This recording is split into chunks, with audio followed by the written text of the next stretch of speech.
De volta com o calor da rua, aqui na sua Freicaneca FM. Nesse último bloco, a gente teve Otto com Ciranda de Maluco e antes disso, Márcia Castro na Menina dos Meus Olhos.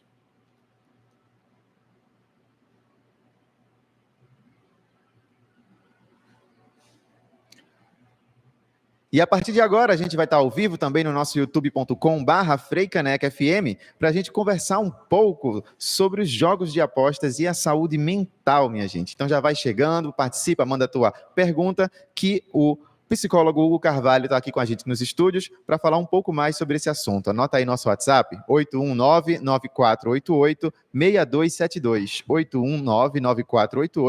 819-9488-6272.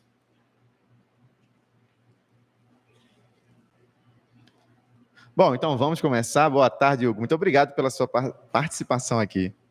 Muito boa tarde, Diego. Boa tarde às pessoas que estão ouvindo a gente, estão vendo a gente, porque eu percebi que agora é ao vivo também, né? É, no nosso YouTube. Sejam todos muito bem-vindos. Agradeço muito o espaço que vocês estão prestando aqui, esse esclarecimento ao público. Isso. Só para a gente ter uma ideia, né, os jogos de aposta, principalmente online, eles têm se tornado cada vez mais presentes e o que começa como uma atividade aparentemente inofensiva, né, pode se transformar num ciclo vicioso de perdas financeiras e estresse emocional. E é por isso que a gente vai conversar com você sobre isso, Hugo, porque muito se discute sobre a legalização das apostas hoje em dia, mas pouco se fala no quanto isso afeta a saúde mental das pessoas. Eu queria que a gente começasse por aí, falando um pouco sobre como é que afeta a saúde das pessoas esse tipo de vício. Muito bom, Diego. Excelente pergunta. Eu acho que, em primeiro lugar, a gente precisa aprender a diferenciar o que seria patológico do que seria normótico, ou normal, para quem preferir assim. O jogo está presente na nossa vida há muito tempo, né? Se a gente falar dos jogos eletrônicos, aí, os jogos de computador, né? Principalmente, né? Os jogos de videogame, né? Os gamers, eles são naturais à nossa vida, desde quanto eu me lembro, pelo menos aí muito mais do que 50 anos para cá, né? E os jogos também, os jogos offline, né? Os jogos de tabuleiro, os jogos que não envolviam dinheiro, e até os jogos que envolviam alguma soma em dinheiro, aí os pokers, né? Os bingos, as roletas. Bem, existe o saudável. O que seria o saudável? Seria aquilo que você faz que não te causa prejuízo. Eu acho que um ponto muito importante que você coloca no início da sua pergunta é que o jogo patológico ele sempre vem causar prejuízo. A gente está falando de prejuízo social, a gente está falando de prejuízo material, a gente está falando de prejuízo familiar e a gente está falando de prejuízo à saúde. Então, esses são pontos importantíssimos que você traz aqui. Com relação aos jogos de aposta, principalmente esses que estão aí na internet, sendo veiculados o tempo todo e que atingem nossos jovens, né? Eu acho que é muito importante também a gente frisar que existe uma outra ferramenta atrelada, além do próprio estado emocional, o próprio estado de vontade das pessoas, as próprias relações com a personalidade, que eu vou falar um pouco daqui a pouco. Mas existe o marketing. Então a gente não pode, né, deixar de falar disso, né? Então tudo que é veiculado na TV, na internet e de uma maneira organizada, estruturada, causa de alguma maneira resultados. O comerciante, né, ele quer ganhar mais, essa é a verdade. Ele não está preocupado com a condição mental do outro. Inclusive, algumas das propagandas dos jogos online tenho percebido que eles dizem algo como jogue com responsabilidade, só joga até onde você pode, algo nesse sentido. É algo como se fosse o beba com moderação, né? Exatamente, é como se fosse o beba com moderação. De alguma maneira, existe uma relação capciosa aí. Automaticamente, eles também estão se defendendo, né? Eles estão dizendo assim, olha, nós não queremos incentivar ao mal, né? Mas há um incentivo, de certa forma, ao descontrole. Então, Diego, a gente também precisa pensar que as pessoas que são acometidas com jogo patológico, isso está descrito no manual, no diagnóstico estatístico, a gente chama de DSM, né? E também está descrito no CID, né? Que é o Código Internacional de Doenças, né? O jogo patológico em si, ele é caracterizado exatamente pelos excessos. Então, é uma reação incontrolável à vontade de estar, de alguma maneira, ganhando algo. Acontece que o jogo também toma. E aí é onde vem o tal do descontrole emocional, do descompensamento. Porque a pessoa que vivencia a condição do transtorno do jogo patológico, ela não consegue se regular o suficiente para dizer, não, chega, eu perdi aqui esses R$10, né? E tá bom para mim. Então ele vai jogar hoje 1.000, ele vai perder 999, ele vai perder 1.500, e amanhã ele vai dizer assim, eu vou vender meu carro para poder recuperar esses 1.500, e ele vai perder o ganho do carro também. É seríssimo isso, porque a pessoa aposta, aí ganha, aí se entusiasma, né? Aí vou jogar de novo, aí perde. Agora eu vou jogar para recuperar o que eu perdi. Aí joga e perde de novo, e perde de novo, e assim segue. Isso é um mecanismo do nosso cérebro de recompensa muito sério. Porque a gente está falando de quando eu ganho, eu sou recompensado por algo. Eu vejo isso é muito poderoso. Funciona como um elogio. Então você faz um bom trabalho, por exemplo, e alguém diz, bom trabalho. Então você ficou com aquilo instaurado na sua cabeça. Assim como alguém diz para você que você não faz algo bom, isso também fica instaurado em você. E você passa, de alguma maneira, a ter um comportamento obsessivo, muitas vezes, não sempre, mas em algum ponto isso pode acontecer, para tentar ganhar aquele elogio. Então, de alguma maneira, você fica fissurado naquela tentativa de ser recebido bem por aquela pessoa. A gente está falando aqui de um conteúdo dependente. Uhum. Isso se assemelha aos jogos. A gente está falando exatamente disso. Então, eu ganhei, meu cérebro ali se muda de dopamina, né? Que é um hormônio importante, né? Então, eu ganhei aquilo, fiquei super satisfeito, estourado, e aí eu não aceito perder. Além disso, a gente também precisa se lembrar das condições do que o dinheiro significa para a vida de cada pessoa. Porque, veja, dinheiro para mim significa algo, para você, Diego, vai significar algo, e para outras pessoas de nossa audiência aqui vai significar também outra coisa. Mas vamos trabalhar o lado mal adaptado. A gente está falando de poder. A gente está falando de dinheiro traduzir uma imagem poderosa. A gente está falando de manipular o outro. Eu tenho o que eu quiser porque eu tenho dinheiro.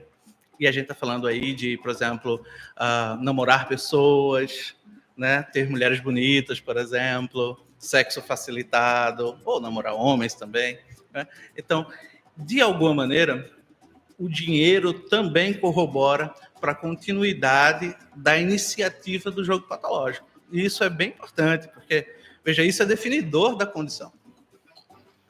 Então, eu estou, de alguma maneira, irresistível para realizar aquele comportamento, ao mesmo tempo em que eu ganho dinheiro ou perco dinheiro e continuo me colocando naquela posição de perda, até que um dia eu pense em me recompensar novamente por aquilo que eu tive antes. Essa questão do dinheiro aí é a primeira coisa, inclusive, que aparece na propaganda, né? Sim. Nas redes sociais, né? A sensação do dinheiro fácil, né? Exatamente. E muitos jovens também estão entrando nesse meio, né? Exatamente. Tem muitos perigos também para a juventude. Pois é, Diego, você veja, as propagandas elas não são restritas a uma condição etária. As propagandas também elas não são restritas a uma condição de finanças. As propagandas não aparecem para pessoas abastardas financeiramente falando. As propagandas aparecem para todos. E no meio desse fogo cruzado, são pegos tantas pessoas que têm uma condição financeira boa e tantas pessoas que não têm condição financeira boa. Agora, nós estamos falando aí de jovens que estão cada vez mais imersos nesse mundo, que estão aí também incentivando outros mecanismos. Por exemplo, buscando agiotas, né, para pegar dinheiro emprestado. Então, pegam dinheiro emprestado com agiotas, geralmente a juros extremamente abusivos, né, pensando que vão ganhar no jogo, né, não sabem lidar com a perda, não vão conseguir pagar aquilo que pegaram emprestado, vão criar problemas familiares e a vida vai ser muito ruim. E aí, a seguir, nós temos outras comorbidades. Uma coisa vai ligando a outra, na verdade, né? Outras comorbidades, é muito bem verdade. Temos aí transtornos de ansiedade, depressão, transtornos de personalidade que podem estar funcionando junto, como, por exemplo, o transtorno de déficit de atenção e hiperatividade. Nós temos aí o transtorno bipolar, né? Que são transtornos que podem, de alguma maneira, corroborar para que a pessoa não seja, vamos dizer assim, controlada emocionalmente e tenha bloqueios para se defender dessa condição. Então, uma vez aprisionado ali, precisa trabalhar na terapia formas de estabelecer novamente os controles que outra hora foram perdidos. E a terapia tem um papel muito fundamental, como você está falando, né? Porque eu acho que o primeiro passo é reconhecer, né, isso. Mas aí é possível a pessoa reconhecer por conta própria? Tem que alguém dar esse toque? Como é que funciona mais ou menos? Muito boa pergunta, viu, Diego? Olha, eu trabalho com a psicoterapia, né, da abordagem centrada na pessoa, que foi desenvolvida pelo psicólogo americano Carl Rogers. E a premissa principal é valorizar a pessoa enquanto pessoa. Isso significa dar a ela liberdade, conhecimento de si própria e entender que ela tem o mesmo poder para sair de onde ela chegou. Entende? Então, partindo desse princípio, Diego, veja, a primeira coisa é, se eu sou amigo de alguém que está passando por uma condição tal e eu quero falar disso com ela, a primeira coisa, na minha visão, é entender que essa pessoa tem o direito de estar nessa condição ruim que ela ficou. Então eu posso dizer algo para ela, olha, eu estou percebendo que você está fazendo algo que não parece bom para você. Você já pensou sobre isso? Veja, eu estou dando uma instrução possível. Cada pessoa pode fazer de um modo. O exemplo que eu estou dando é um exemplo não julgador, porque algumas pessoas tendem a reclamar, né? Colocar a pessoa para baixo. Isso pode não ser bom para a pessoa e pode, inclusive, afastá-la da vontade de se cuidar. Por achar que tem intimidade, né? E acaba falando, né? Coisas assim que seriam grosseiras se fossem para outras pessoas desconhecidas, ainda mais para ela que está passando essa situação. Exatamente. Eu costumo dar exemplo na minha clínica que nós temos resolução para qualquer problema que seja do outro, não nosso. Boa. Não é verdade? É verdade. Então, assim, se uma pessoa chegar com qualquer coisa na sua frente aqui, qualquer história, provavelmente você vai ter um conselho para dar para essa pessoa. No entanto, a pessoa precisa querer. Não se faz terapia, Diego. Inclusive, isso é um ponto muito importante. Não se faz terapia se não quiser estar em processo terapêutico. Terapia, Diego, ela é muito positiva para a vida. Mas não se esqueça que a pessoa que faz terapia, ela vai refletir sobre a vida dela, muitas vezes sobre experiências passadas, experiências atuais, que de alguma maneira terão mudanças no futuro. Isso gera uma expectativa. Então, nesse processo, nós estamos falando também de sofrimento emocional, porque a vida, ela não é feita apenas de condições positivas emocionais. Então, para lidar com terapia, você precisa querer enfrentar você próprio. Eita, profundo essa, viu? Realmente. Não é verdade? É verdade. Olhar para dentro de você mesmo, né? E aí, como você estava trazendo na sua pergunta inicial, o Rogers, ele traz ou melhor, faz um comentário, né, dentro da sua estrutura de estudos, que é muito aberta a pesquisas atualmente, está sempre em todo lugar, que ele diz assim, você, para mudar a si mesmo, de alguma maneira, é claro que eu estou interpretando aqui ele, você primeiro precisa aceitar quem você é. Então, o paradoxo da mudança é, primeiro eu aceito quem eu sou, aí eu mudo. Então, sim, a pessoa precisa se reconhecer uma pessoa que está passando por algum problema tal, que está gerando uma problemática a ele tal, para que ele tenha o controle de estabelecer outros mecanismos que melhorem a vida dele. E a gente não está falando aí só de comportamento, a gente está falando de consciência. Então, sim, a pessoa precisa se aceitar enquanto jogador patológico, precisa, sim, ter muito apoio familiar, porque desestrutura a família, né, Diego? Sim. Então, veja, a gente está falando aí de homens que, por exemplo, deixam de levar recursos para casa para jogar, e aí a família passa por muitas necessidades. A gente está falando de mulheres nas mesmas condições. A gente está falando de jovens que, de alguma maneira, estão causando problemáticas aos pais. Mesmo que não seja para os pais resolverem a nível de financeiro, causa uma preocupação familiar. Porque muitos pais, Diego, podem não resolver aqueles problemas daqueles jovens que eles fizeram. Verdade, né? Gente, a gente está conversando aqui com o psicólogo Hugo Carvalho sobre saúde mental e jogos de apostas. A gente está transmitindo ao vivo pelo nosso youtube.com/FreiCanecFM. Temos 2 comentários aqui. Luiz e Silva está dizendo: pauta muito importante. Hugo, fala sobre essa relação do vício em jogo e as crianças. E Priscila Xavier também dizendo: precisamos seguir atentos. Muito bom ouvir essas perguntas, não é? Então, as crianças também estão suscetíveis a serem pegas nesse processo. Hoje, Luiz, se qualquer pessoa conseguir acessar um determinado site, não precisa fazer uma pesquisa muito grande, não. O Google, inclusive, até corrige a sua pesquisa. Você quis dizer isso? Você quis dizer aquilo? Então é sugestivo, não é?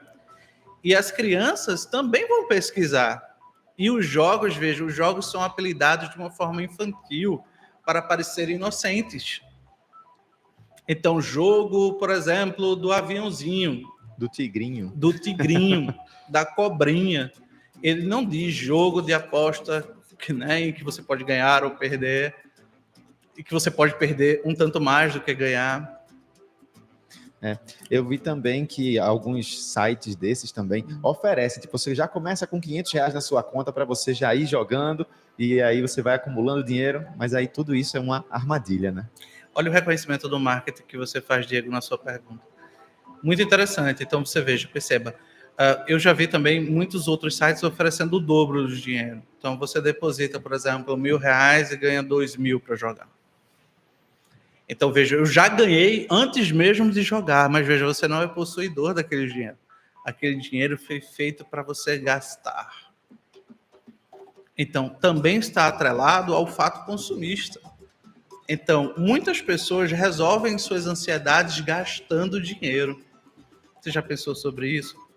Por exemplo, tem um padre que eu sigo aí no Instagram, ele é uma pessoa muito engraçada, e ele diz algo como: olha, se seu marido lhe fez raiva, compre uma brusinha. Ele faz essa piada. Mas veja, que coisa interessante ele está dizendo. Além da questão humorística envolvida, ele também está dizendo: lide com suas emoções comprando. Os jogos, eles também fazem um marketing parecido. Então, lide com as suas emoções aqui jogando. Então, lide com suas emoções bebendo, lide com suas emoções fumando, lide com suas emoções usando drogas. Muitas pessoas, Diego, também possuem outras comorbidades, e dentre essas, outras relações aí com coisas como essas que eu acabo de citar. Uhum. A gente não pode deixar de levar em conta coisas como essas. Isso. E é possível dizer se é mais fácil tirar o vício de uma criança, de um jovem ou de um adulto? Então, estudos dizem, né, que, neste caso, não temos uma pílula mágica. Dentro do processo infantil, nós temos a ludoterapia, né, que é a terapia do brincar. Então, através das brincadeiras, as crianças vão lidar com suas próprias emoções, com suas angústias, com aquilo que estão a perturbando, né? E através do manejo terapêutico de uma pessoa aí, né, formada, que tem aí uma estrutura preparada, né? Uma estrutura mental preparada para lidar com aquilo que está surgindo na frente dela, vai colocá-la num caminho positivo. Diego, isso resolve em 1 ano, resolve em 2 anos, 3 anos. Veja, eu costumo dizer, na verdade, na clínica, que existe prazo para a gente iniciar a terapia, inclusive agora. Não existe prazo para terminar a terapia. É isso. E a gente está quase chegando ao final, mas eu queria que me debruçar agora sobre esse possível tratamento. A terapia é o passo inicial, mas isso pode evoluir para uma psiquiatria também? Pode sim. Olha, a gente está falando aí de uma coisa muito importante. Não tem pílula para resolver pensamento. Não fizeram ainda nenhum comprimido que diga assim: com este comprimido eu curo tal pensamento. Então, existem hoje, e isso depende de pessoa para pessoa, né, a necessidade de cuidados na psiquiatria também. A gente está falando aí de um remédio para atenuar a ansiedade, porque a gente não cura a ansiedade com medicamento, tá certo? A gente tem um remédio para lidar com a depressão.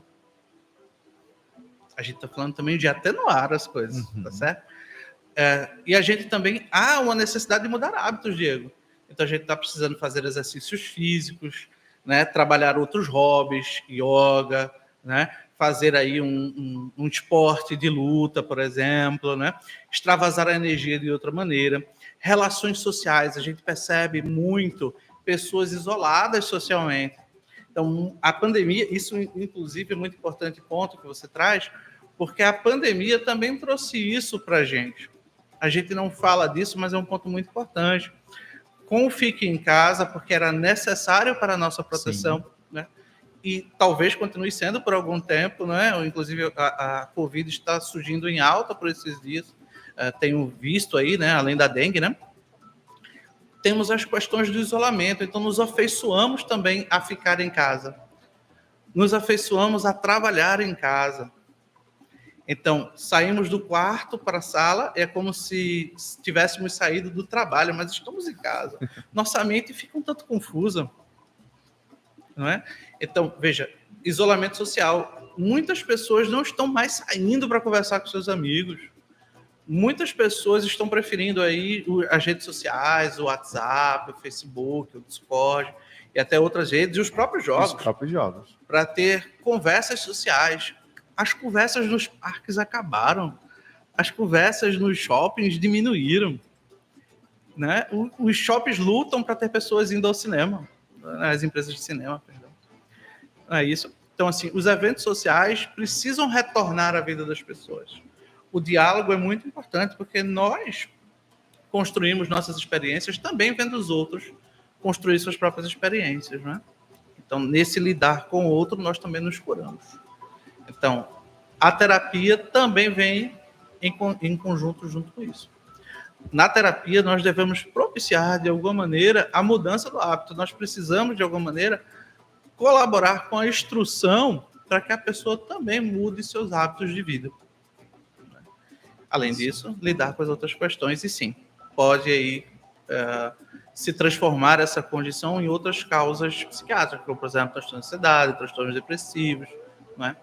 Maximizar condições que a pessoa tinha antes, como, por exemplo, o uso de álcool, e a pessoa se tornar aí um dependente alcoólico, maximizar o uso de drogas e a pessoa, de fato, se tornar um adicto severo, porque a gente está falando de graus também. Exatamente. A gente está falando de leve, moderado e grave.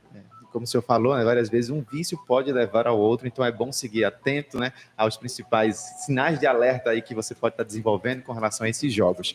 Bom, a gente está chegando ao final da entrevista. Muito obrigado, Hugo Carvalho, psicólogo, que conversou com a gente hoje aqui sobre saúde mental e jogos de apostas. Agradeço a sua participação. Muito obrigado, Diego. Agradeço muito o seu espaço. Espero que tenha sido bom para as pessoas que nos ouviram aqui. Valeu. Valeu também. Bom, gente, o programa de hoje tá chegando ao fim. Essa entrevista fica gravada aí no youtube.com/FreiCanecFM para você consultar. Você que chegou pela metade, volta aí e você vai conferir tudo do comecinho, tá bom? O programa de hoje, ele teve a apresentação e trabalhos técnicos feitos por mim, Diego Oliver, no Giro Recife, Luiz e Silva, o suporte técnico aqui no estúdio, Manuel Malaquias, a seleção musical também de Manuel Malaquias e Lorena Fragoso, a direção geral é de Alex Carvalho. Logo mais, 13h, tem a faixa instrumental. Em seguida, às 2h, tem o Mamas, Minas e Manas, o programa de Janaína Serra, que está voltando aí numa nova temporada, tá? E aí hoje ele vai conversar sobre a importância de mulheres mães ocuparem os espaços de poder, especialmente o legislativo, para levarem temas ligados à maternidade para a pauta pública. Então não perde. E logo mais, no finzinho de tarde, às 5h, tem o Relicário também com Janaína Serra. E o Calor da Rua volta amanhã a partir do meio-dia aqui na Freicaneca FM. A gente encerra o programa de hoje com a outra banda da Lua, Batuque de Catopê. Freicaneca FM, toca a cultura, toca o Recife, toca você. Até mais.